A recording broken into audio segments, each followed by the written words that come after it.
Bonjour tout le monde. Je me suis dit, je vais faire le tour du propriétaire pour vous montrer un peu tout ce que j'ai mis en place pour accueillir le maximum de biodiversité. Bien que certains animaux ne répondent pas à l'appel, mais bon ça, je peux pas y faire grand chose. Mais à côté de ça, j'ai énormément d'insectes qui sont venus loger chez moi en l'espace de 3 ans. Eh bien, je vous emmène faire ce petit tour.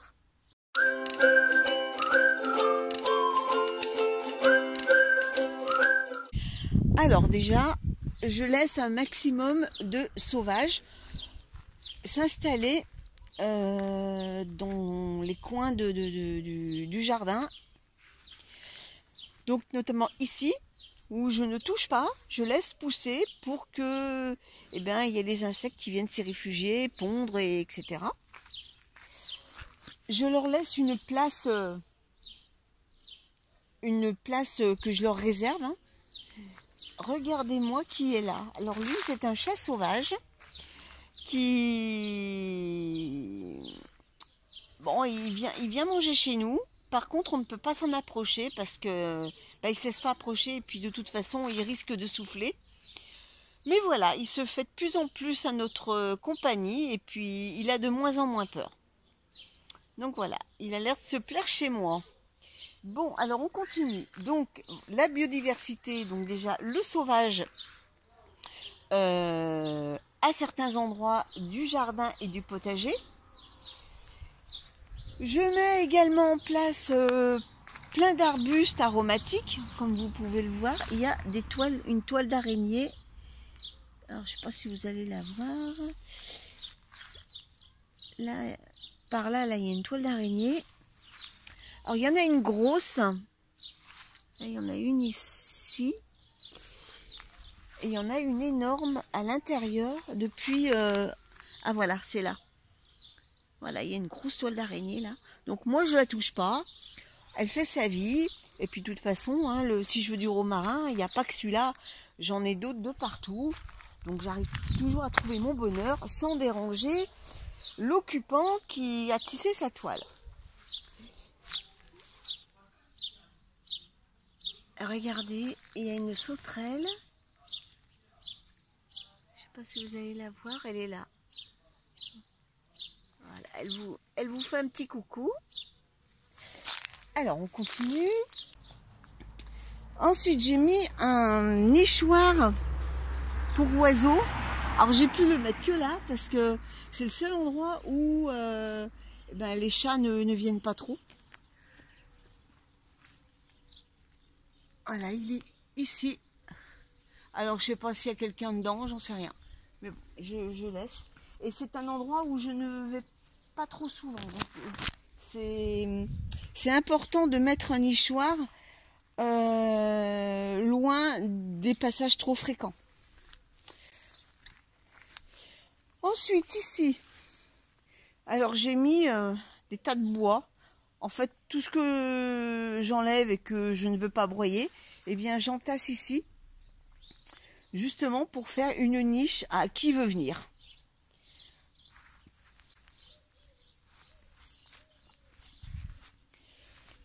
Donc là, vous pouvez voir que j'ai pas mal de végétation. Alors ça, c'est un noisetier que j'ai bouturé. J'ai planté une branche il y a déjà quelques années de ça. Et ce noisetier amène énormément de Clitra lavisui. Oulala, c'est un nom à dormir debout. Le Clitra des saules, ça sera plus simple. Je vous mettrai le nom en latin quelque part dans la vidéo.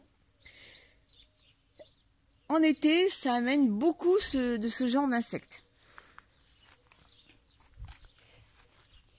J'ai également les 2 bassins, hein, comme vous les connaissez hein, déjà.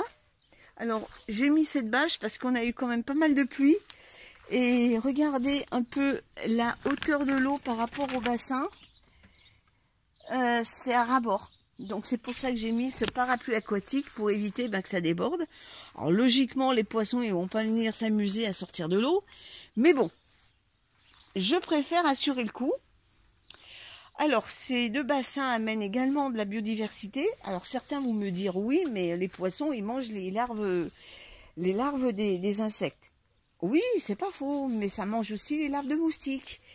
Et puis j'aime les poissons, donc, enfin, pour moi, je ne conçois pas de bassin sans poissons. Voilà. Après, chacun est libre de faire comme il veut. Alors, regardez, une plante aquatique qui est en train de fleurir. Je vous montre au passage. Allez, on continue le petit tour. Alors, nous allons sortir du potager et nous nous dirigeons en direction de la terrasse, où là, je suis en train de faire quelques petites modifications, enfin légères. J'avais semé de la bourrache en serre et je les ai installés ici. Donc les zones où j'ai désherbé, là, il y a de la bourrache. Là, ici, là, et puis là-bas au fond. Il y a un rosier sauvage qui s'est implanté aussi il y a quelques années, que j'ai laissé. Et c'est la première année qu'il me fait des fleurs. Alors je laisse, comme vous pouvez le voir, une part de sauvage au milieu des plantes à porter. Je trouve que ça donne un certain charme. Tout se mêle dans la nature, donc je vois pas pourquoi je ferais une zone sauvage et une zone cultivée. Alors nous allons traverser la terrasse et nous allons partir dans l'autre coin du jardin où il y a le sous-bois. Alors vous voyez, là j'étais en train de replanter de la bourrache. Là nous sommes ce que j'appelle la rocaille. Enfin en fait ça n'a rien de rocaille, hein, parce qu'il y a un peu de tout. Comme vous pouvez le voir, il y a un mélange de plantes que j'ai installées et puis de sauvages. Voilà, tout se mêle. Alors pour certains vont me dire oui, ça fait un peu fouillis, mais moi j'aime pas les jardins à la Versailles. J'aime bien quand ça fait un peu naturel. Ensuite, nous allons dans le sous-bois. Alors ça, c'est ma petite merveille. Donc je peux vous dire que j'en suis fière. Ça fait un peu plus de 20 ans maintenant qu'il est en place. Bon, il était pas comme ça il y a 20 ans. Hein. Je vous mettrai des photos lors de sa réalisation. Donc j'ai apporté bien sûr des plantes, hein, comme ce géranium qui est en train de fleurir. Alors à l'époque, j'avais mis qu'un seul pied. Vous voyez un peu la taille de ce machin. Il a pris de l'ampleur. Là, il est en train de fleurir. Là, j'ai un autre géranium, plus petit. Une potentille qui est là. Donc voilà, c'est mon petit sous-bois où se mêle le sauvage avec le cultivé. Et je peux vous dire que là, il y a énormément d'insectes qui viennent se loger. D'ailleurs, c'est là que je prends le maximum de photos des différentes abeilles, des abeilles cotonnières, des abeilles charpentières, des andrènes. Bref, il y a toute une colonisation d'insectes qui viennent, c'est fabuleux. On fait le tour. Là, il y a quand même des rosiers. Alors, vous allez me dire, oui, mais ils sont à l'ombre. Eh bien, ça fleurit quand même. Là, pour l'instant, ils sont encore en bouton. Mais je vais vous mettre une photo quand ils sont en fleurs. Regardez, là, ils commencent à être en bouton. Ça fleurit. Alors, tout sous-bois qui se respecte a bien sûr des fraises. Donc là, regardez, il y a une petite fraise là qui commence à... Voilà, là il y a des fraises au milieu du lierre terrestre. Alors voilà, la végétation, là vous voyez, ça s'est implanté tout seul, hein, c'est un cornouiller sanguin. J'ai des lauriers sauces qui est venu tout seul, j'en ai deux, un ici et un ici. Vous voyez, il y a encore un cornouiller sanguin. Je peux vous dire qu'en été, mais il y a pas mal d'insectes. D'ailleurs, vous voyez, regardez. Regardez les abeilles qui butinent le lierre terrestre. Et là, il y en a beaucoup. Et c'est un plaisir de les contempler. Alors oui, je voulais vous montrer. J'ai un autre érable là qui a poussé, je viens de le voir. Au milieu du boulot. Et là, j'ai une anémone du Japon. Ça fait 5 ans que je l'ai. Là, elle commence à réapparaître. Voilà, c'est ça. Ça fait des grosses fleurs. Je vous mettrai aussi une photo là, sur cette plante-là. Elle est fidèle chaque année. Elle aime la mi-ombre, donc c'est pour ça que je l'ai mis sous le boulot. Alors, nous allons continuer notre petite promenade.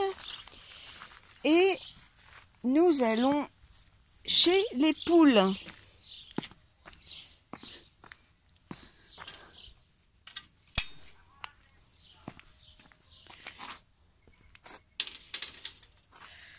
Alors ici, avant, il y avait toute une haie de thuya qu'on a supprimée et on l'a remplacée par une haie vive, c'est-à-dire une haie mélangée.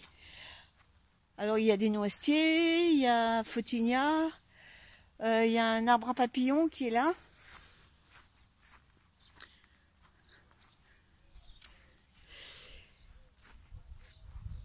Il y a un fameux boule de neige là qui est tout en fleurs là en ce moment, il est magnifique. Ici j'ai 3 noisetiers, 2 verts et un rouge. Le rouge vous le voyez ici. Wegelia, encore photinia. Et là ça sera chez les poules. Là c'est un amélanchier, il commence à faire des baies. Et cet arbuste là c'est un vitex. Les grains au Moyen-Âge on s'en servait pour faire du poivre. Donc nous sommes chez les poupoules. Salut ma mère. Salut ma belle.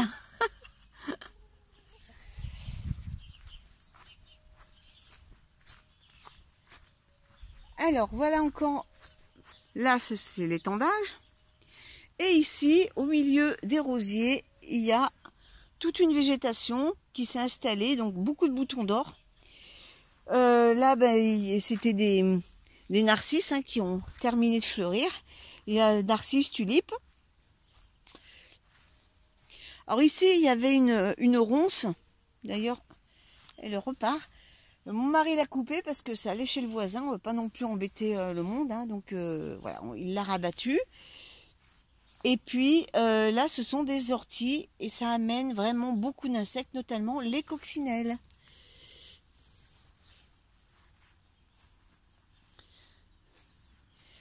Alors c'est mon petit coin ortie que je laisse. J'ai 2 zones d'ortie. Une zone ici. Et une zone chez les poules. Alors pourquoi chez les poules? Parce que c'est un intérêt majeur pour les poules, c'est que les graines elles les mangent et ça sert d'insectifuge, d'antiparasitaire. Voilà, donc on a fait le tour. Vous pouvez voir que c'est pas mal arboré. Ah, regardez, il y a une coccinelle même qui arrive. Ça, c'est trop bien. Alors, je sais pas d'ici. D'ici, je la vois, mais vous, je pense pas que vous allez la voir. Ah, il faut que je vous la montre. Bon, allez, on va chez les poules.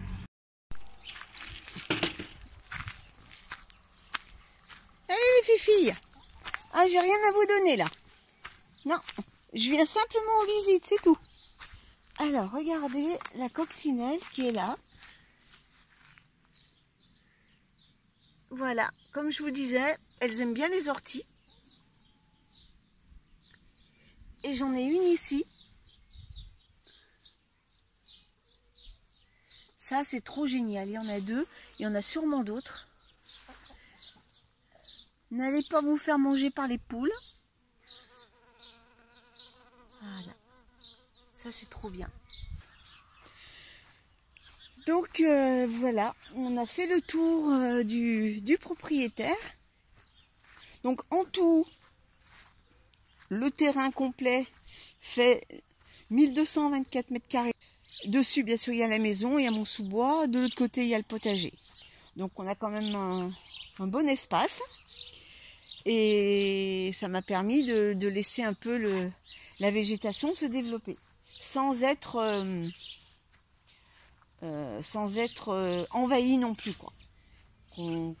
Parce que je tiens aussi à garder un certain espace pour pouvoir évoluer. Voilà, et bien écoutez, moi sur ce, je vais continuer mon opération bourrache. Et puis, je vous dis à très bientôt. Au revoir tout le monde.